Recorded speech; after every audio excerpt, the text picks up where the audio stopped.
104, 7 seconds to play.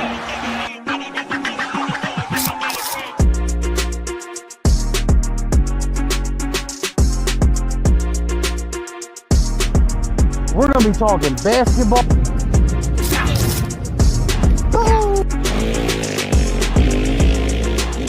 Dishes it to Barkley, who somehow finds daylight. Allen for the win! Yes!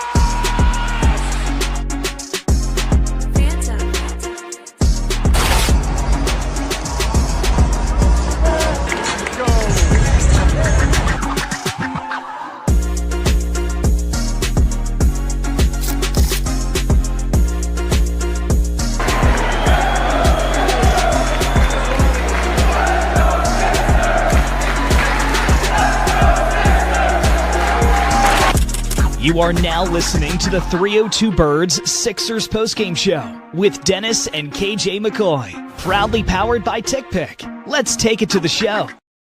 No Mac tonight. You guys got Dutchie instead. But what's going on, everybody? Welcome to another episode of the Philadelphia 76ers Postgame Show presented by 302 Birds. My name's Dalton. I got Dennis with me. And another depressing day as a Sixers fan. Right, Dennis? God bless America. Yeah, right? God bless what do we do? First off, I got a few things I want to say before we get rolling and into everything. Dalton, thank you for an amazing first season so far of 302 Sixers. Thank you for the opportunity of having me here. That's you and Mac. Thank you, guys. Feels good to have my camera back on to where I've got a little bit better service so you guys can see me. I can interact with you guys. I am outside sitting on the back of my truck. Next and final thing before we get into everything, I want to give a huge shout out to Shardy and Brendan and them over at the Phillies Postgame Show. Welcome back, fellas. Good luck this season from us Sixers fans and Eagles fans. Thank you for what you guys do. Appreciate y'all. Let's get it going, Dalt. Do you want to thank the Sixers team for anything or anything like that? Thank you for another year of disappointment. Oh, shit. Well, I had to. But it was almost like an alley-oop, right? I mean, Adem Bona had a really nice alley-oop to start the game. What did you see tonight from him? It's ever-growing potential. Like, Bona's had his up and downs all season, but he's young. He shows potential when he needs to. A lot of things can happen throughout the year. We're just going to have to keep rolling with what we got. It's the best thing we have at this point, Big man wise, you got to do what you got to do. And what he does in his presence on the floor, he demands respect. We're just going to have to take it with the shots and just keep rolling at this point. We're already eliminated from playoff contention. The alley-oop was nice, put some energy in the building. It was nice to see that, even though the team's tanking on the season basically and it's not been what we hoped, it was nice to see that they had some crowd in the building showing them some support. That's the good thing I can say about us Philly sports fans is that even though our teams may be terrible, we're very vocal, but we support them till the end. So it was good to see him at least get that kind of reaction, and he can actually get that atmosphere of what Philly's about. You know what I mean? Yeah, Fatty's right. You can't even say go 76ers because the way that the team played. I mean, they're miserable. They don't really have much going for them. And I think that they will get their swagger back next year. They're, like Dennis said also, and we'll get to this here in a second, there were 6 players with 10-plus points that were in the double digits, and this team still found the way to lose. So they're getting the ball movement. I just feel like as a whole that the problem the Sixers are having is it's like, okay, we have all these new guys and we're just going to throw them in a circle and say, okay, go play basketball. Like that's the Josh Harris way of thinking. There's no chemistry there. There's no background. And you hope that it's going to go well, but you don't really know that it's going to go well. So as a Sixers fan, I'm kind of just tired of this experiment. I'm tired of being told the same thing. We were told in the beginning of the year that this team would be sitting Paul George and Embiid and resting them as long as possible so that we could hopefully make a run in the playoffs, which we know obviously didn't happen. We knew that wasn't going to happen in the beginning of the year. And I feel like as Sixers fans, we're just at a point now of where we're just trying to see, okay, who's a good depth guy on this team, like Jared Butler tonight for that backup point guard position. He could be a really good depth piece for the Sixers. But there's no real spot right now, except for maybe Bona with that alley-oop that he had that was exceptional, that we're really looking at. You know what I mean? Like, okay, this guy's next. And I muted you earlier, my man, just because the wind was blowing. So you can just unmute yourself when you're good. But yeah. It's a lot of it. No, that's why I figured you did it. Thanks, bro. Again, sorry, everybody. I'm outside trying to give best service as I can. It's like the whole season just took a turn as soon as McCain went down. It wasn't just the fact of the other issues with Embiid, but it was just the momentum was gone. As soon as McCain went down, it was like everybody's like, well, there it goes. We're in trouble now. And it's just like with Harris anymore, Harris is more worried about the Redskins than he is the Sixers. I mean, Commanders. Sorry. Hey, I mean, you didn't say the wrong thing either. You're good, but it's like he's more worried. He's more worried about another team than he is worrying about the one that he owned first. Or the Devils, right? Like, that's what I said to KJ is he's in a weird love triangle of the NFC East fans, right? He's got Eagles fans with the Sixers. He's got Washington fans with the Commanders. And then he's got Giants fans with the Devils. He owns the Devils, the Commanders, and the Sixers. That is a weird love triangle. I mean, truly, it is. I mean, when all that talk started about Jeffrey Lurie buying the Celtics, it's like, no, buy the Sixers. Just stay with the Eagles. I want all his time with the Eagles right now, even that too. Whatever, man. But silly. Just besides the point, man. It's like this team just is like the momentum's been gone since McCain got hurt. There's so many ups and downs of what we had this year. Bona has had a standout year for what he's needed to when he's healthy. Yabusele is. I know that's another topic we got coming up, but yeah, you want to just get into that right now? I mean, by all means. You can't be the big man on the floor and only have 1 point in 30 minutes. You have to be the body under the rim or in the paint. You lack in size a little bit, but you're still a dominant force in the paint. But you mean to tell me you've only got 1 point? You couldn't get 7 off of rebounds? Like, come on, bro. Like, you haven't been that bad all season, so maybe I'm just being harsh because it's the end of the season, but that's just my opinion. I don't know how you feel, Dalt. Yeah, you're right. I mean, it's audition season right now for backups and depth pieces, like I said earlier, and that's not a good audition. Like you said tonight, you can't be the big man and have 1 point. I didn't even know that this guy really existed on the team until a couple games ago. That's how little of the Sixers I've watched this year. But you're right. I mean, it's audition season right now, and these guys need to figure out, okay, where's our depth going to be at? Who do we really want to invest in? And yeah, that wasn't a good spot. How about 40% from the three? This is something you brought up too. 40% from three, yeah, it's usually a little bit above. That's a little bit above what the average is anymore for teams when they're hurting like we are, and that's probably better than what we've been most of the. And shoot, we might have been better off just signing the guy that hit the court shot at halftime. But if we're gonna win in this league next season, we have to be better than 40% from the floor at the 3-point line. When you have 3-point shooters at that. Granted, Maxi's not playing, and Grimes was kind of quiet tonight, but you have to be better than that from three. And then when you're only 52% from the field in general, like, that's not good. Like, that is not good for us. That's not good as a fan base for us to have any faith. And again, like you said, it's a tryout thing, and a lot of these guys may not even be on the team next year because a lot of them could be a draft target of – see ya, got to move up. But 40% from three is, a better average than most sometimes when you're hurting like we are. It's not a terrible thing to have, but it also ain't pretty. Yeah, it ain't pretty at all. They'll get better at it. They will. I think that they're going to find their way to where they get hot, this Sixers team. I really do. Grimes is a good piece. He really is. I think also Jared Butler, the kid we saw tonight who went to Baylor, he's solid too.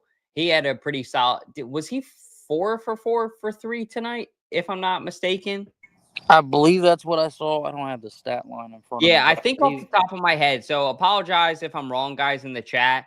Let me know. But he went off tonight. He had a great game. Ricky Council at half had 12 points. But Tyler Hero tonight was unstoppable. I mean, 30 points throughout the night, 17 of them already done at halftime. It just made it pretty much unstoppable for the Sixers. And I know that Hero is having a great year, his first All-Star campaign. Now that Jimmy Butler has left the Miami Heat organization, it's almost given Tyler Hero a chance to break out and blossom into his own as the player that we know he can be.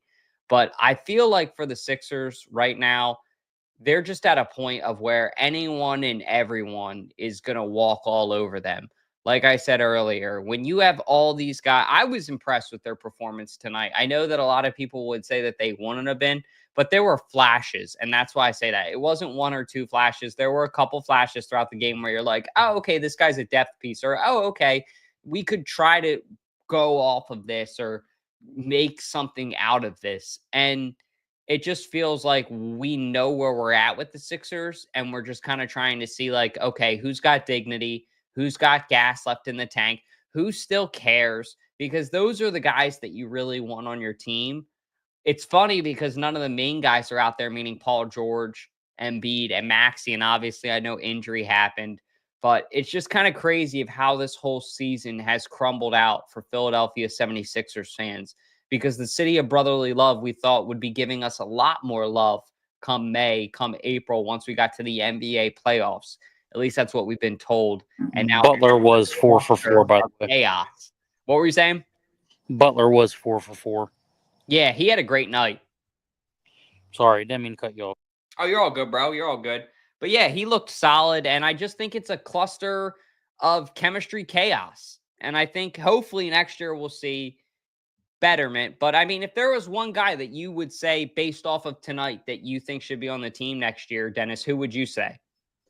I mean, I'm automatically giving Grimes and Butler a shot for next year. Lonnie Walker has showed signs all season. But after that, I mean, Paul George and Embiid, unfortunately, even Maxey, I would say, is not even safe. Yeah. Maxey could probably play, but at the same time, I don't want to burn him out more than him being already burned out from having to carry everything.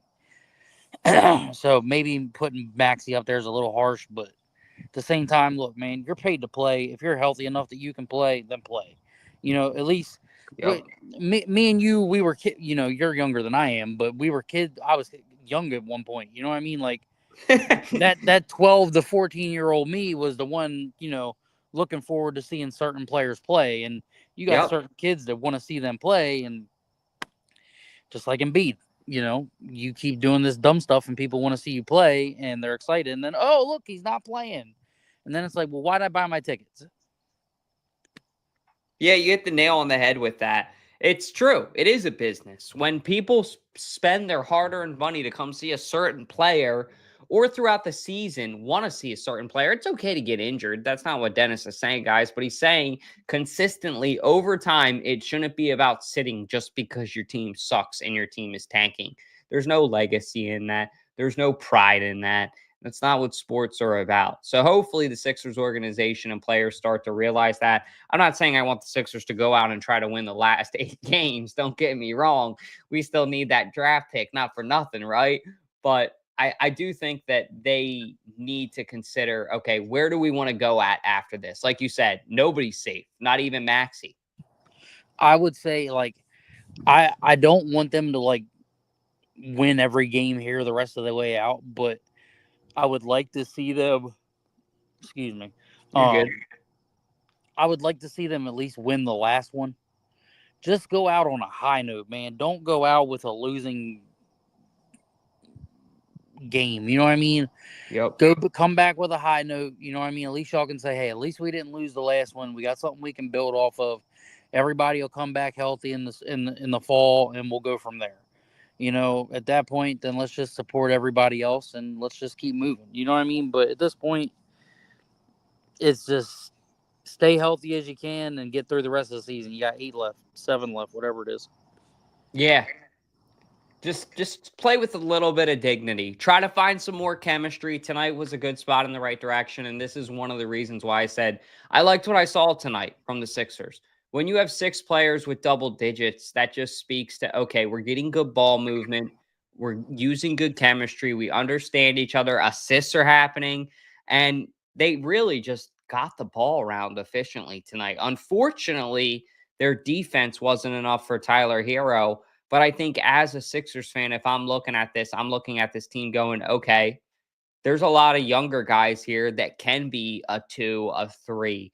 And if the Sixers can get Embiid and Maxey at minimum back next year and find out a way to get rid of Paul George and bring in some kind of a superstar, a third superstar, maybe it could be Jimmy. I doubt it though. But like someone that actually has chemistry with this team is what I want, or somebody that would be fun to play with. Not an old veteran who's just like, okay, here's the guy on his way out of the league, like we've gotten with Harden, like we've gotten with George. Give us a guy that has like kind of still gas left in the tank, that wants to come to a city and bring a championship to a city, doesn't just want to get paid. Give us that. And with all this depth that we're seeing right now from the Sixers, all this ball movement, all this chemistry that's existing when there is no chemistry. That's what I'm trying to say. I think you'll see good things, Sixers fans. Like, go get me Ja Morant. Like, for Right? the love of God. Like, you can't, like, okay, yeah, he's got a problem with, the gun thing. But, True. But he puts asses in seats. Yep. And he's a highlight. Yes, he would be, like, he'd probably bump Maxey around. But at the same time, you're getting somebody that's young, can still move. And if you get him a decent center, which I'm kind of going to go with what Fratty said of Cooper Flag or whatever his name is, Cooper Rush, Cooper Flag. I forget this kid's Cooper name. Flag, you got it. Like, if you go get, I haven't watched college basketball a lot this year just because I've been trying to watch the Sixers, trying to break down what is going wrong. Yep. Go get us a big man that can grow, has a body, somebody that he can sit behind Yabusele and, bulk up, because we can all agree these kids coming out of college are not bulky. You know what I mean? Like, they're like twigs. And when they come to the NBA, it's hard for them to get around. And I'll even go on a limb, and people will tell me I'm crazy. Go get Zion Williamson. He don't even want to play for the Pelicans. Give him a fresh start and bring him to Philadelphia. Ja Morant, Zion Williamson, somebody that's got that star power, that's young. Yeah, Zion's not lived up to his hype, but he's still Zion Williamson. Like, maybe he just needs a fresh start to turn things around. You know what I mean? Like, they've got to do something. 6 players with double digits. Normally, a team with 6 players with double digits are usually winning. Granted, none of our players were over the 20-point mark, but like Dalton said, being over double digits, 6 players, usually you're on the winning end. But the fact that you can get the ball around and you can move like that, that's good. That's good for the future. That's good signs of everything, that people are getting along. There's no drama, it looks like. It looks like that's all gone. But again, when you're playing somebody like the Miami Heat and Tyler Hero, who has always been a dominant force no matter when he's played, he's just had drama with people being there in Miami. Anything's doable. You know what I mean? But, the Sixers have seen, I guarantee you, if we were to tally it up, how many different starting lineups they've had this year, I guarantee I guarantee you it's in the 20s. That's a great point. We're not in bad a shape as Dallas, but you understand the point of what I'm saying. Yeah, it's been a circus. That's a really good point. That's a great quote right there, that the amount of lineups that have came through, it's probably not as bad as Dallas, but it's right up there. They are probably the 2 worst teams in the league. And I hear what you're saying too about the rock bottom point almost. Like, the Sixers are through the most rock bottom of rock bottom that they should be through. Now it's like, okay, how do we dig ourselves out of this 6-foot hole? How do we figure out, okay, is it getting Cooper Flag, like you said, and then bringing in John Morant and getting rid of Embiid, or Zion Williamson, somebody that people compared to Shaq coming out of college with how historic of a player he would be, and just the Pelicans organization has really dropped the ball. He's dropped the ball, whatever you want to say. I mean, Dalt, be honest with me. What would Yeah. you say about Zion Williamson in Philadelphia? I don't know. I was thinking about it as you were saying it, but I hear your point. Like, mismanaged organizations, like the Browns of the NFL, or like there are players that once they go get a second opportunity, they're insane, like way better than they were with their first team. I don't know how I'd feel about Zion, though. What do you think? I mean, me personally, I'd go get Zion. He's young. Like, I see all these people talking about, yeah, why don't we go get KD? Well, KD is old. KD Hell ain't never no, I'm with done nothing. He ain't done nothing but hop from team to team and ain't never got it done. No, he ain't worth it. He's not what he used to be. He's skinny leg Magoo. And then somebody, I seen a post the other day, they were like, yeah, let's go get Ben Simmons back. Are you like, what is wrong with you people? We are not that desperate. Like, go get Zion. Like, Zion has showed that he can play ball. Yes, he can't stay healthy and he's probably out of shape, but look how disappointed he was when he got drafted by the Pelicans. He was pissed and he wanted to go to the Knicks. But at the same time, some people need a change of scenery. CJ Gardner-Johnson, he was with us for a season, went to the Lions, did okay, come back, wins a Super Bowl, has a better year. Now he's gone again, but whatever. That's just an example. Shaq did how many years with the Lakers?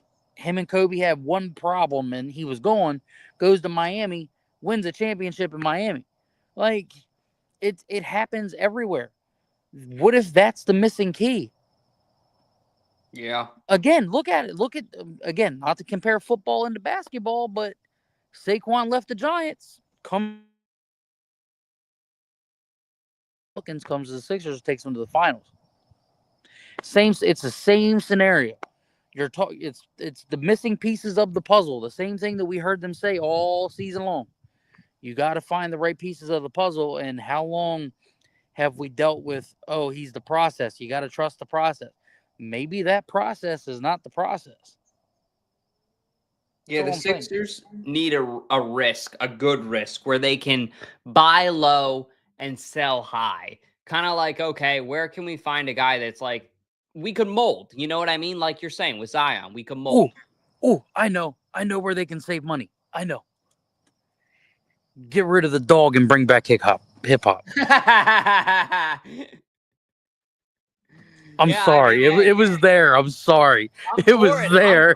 It was almost a layup. But hey, I'm all for it. If they get rid of the dog, they can bring back hip hop and put funding towards that. I'm for it. It's cheaper. That, and if they get rid of all these other jerseys and if they just wear the black ones, we'll be good then. Dude, I like, even if, like, just in general, get rid of the logo they have now and bring back the old one. I'm sorry. This logo just does not cut it. It doesn't bring energy. It doesn't bring excitement. There's nothing fancy to it. Even the Raptors were smart enough to bring back the purple dinosaur jerseys. Like, there's a point when you have to understand that certain things ain't working. And as stupid as it sounds, and a lot of people tell me I sound ridiculous when I say it, sometimes a jersey is bad luck. Sometimes a certain logo is bad luck. And it's superstition. And some people say it's stupid. But I said it in high school when I played football at Glasgow. Like, when you wear that jersey, we lose. Don't wear it. Oh, but you're right. Superstitions exist for uniforms. Like the Phillies had the hat in the 90s when they wore the blue hat. That superstition. I think that logo it needs to go back. I'm not even saying it has to be that one. Like, find a way to update the old one and change things up, make things different again. It's time for a facelift. How long have we looked at that logo, Dalt? Seriously. I was going to say, since I was in 5th grade, and I remember it was like a push when retro was really a thing. You know, they were really making a push. It was right after the lockout. Yeah, it was okay. It was like, okay, cool. They're going back to the 60s or 70s logo. We didn't know what was next. I didn't think that it would be 20 years of this. Like, you're right. It's 20 years of this logo. It's time to move on. Something else updated. Update or bring back the old Sixers logo. One of the two. Not this anymore. So, and again, I know everybody watching is probably like, why are we talking about a logo and jerseys?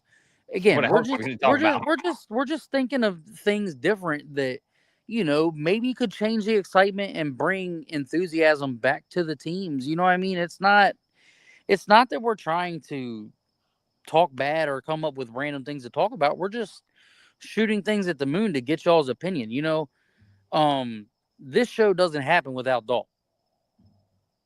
And it's just one of them things. Like, this is where me and Dalt will have a conversation about stuff like this for 20 minutes when we're together, or when I see him at football, or even on the phone when we talk once a month. But it's things like this where conversations, like, we want you guys to talk to us in the comments and give us your opinion. You can tell me I'm crazy at this point. You can be like, hey, man, I like the jerseys. Hey, bro. Tell us why. Yeah. Tell us why. We want to hear why. But I think we got one more topic, don't we, Dalt? Let me see. I was going to say that. No, that's it, brother. That's everything I was going to say. So that's all we got for tonight's show. Dennis, you got anything you want to say before we wrap up, brother? Let's see. Shout out to our sponsors. Appreciate them. Yep. Dalt, shout out to you. Shout out to Shardy. Shout out to Jack. Nah, man, other than that, let's just try to finish it out the rest of the season. I look forward to the off season and doing some small things for everybody to watch during the off season, and hopefully we'll see what happens, and good luck to Shardy and them the rest of the way. Yeah, for sure. Thank you for the well wishes from one show to another. I just want to back that too. Like Dennis just said, best of luck to you guys this year throughout the Phillies season. We're wishing you guys all the luck in the world, and hopefully we get another parade out of it, because unfortunately this year with the playoff elimination now, the Sixers are mathematically out of it. Sixers won't be giving us a miracle or anything like it anytime soon. But my name is Dalton. Thank you to Dennis on the Sixers post-game show tonight. And Dennis, you want to go ahead and take us out of here, brother? Oh, yeah, you know me. I got to do my thing. Hey, Jack, it's an outro, not an intro. Play that outro, Dalt. 104, 7 seconds to play.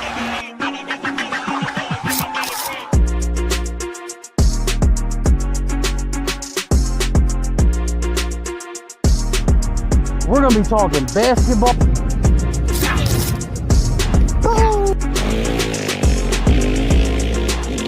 Dishes to Barkley.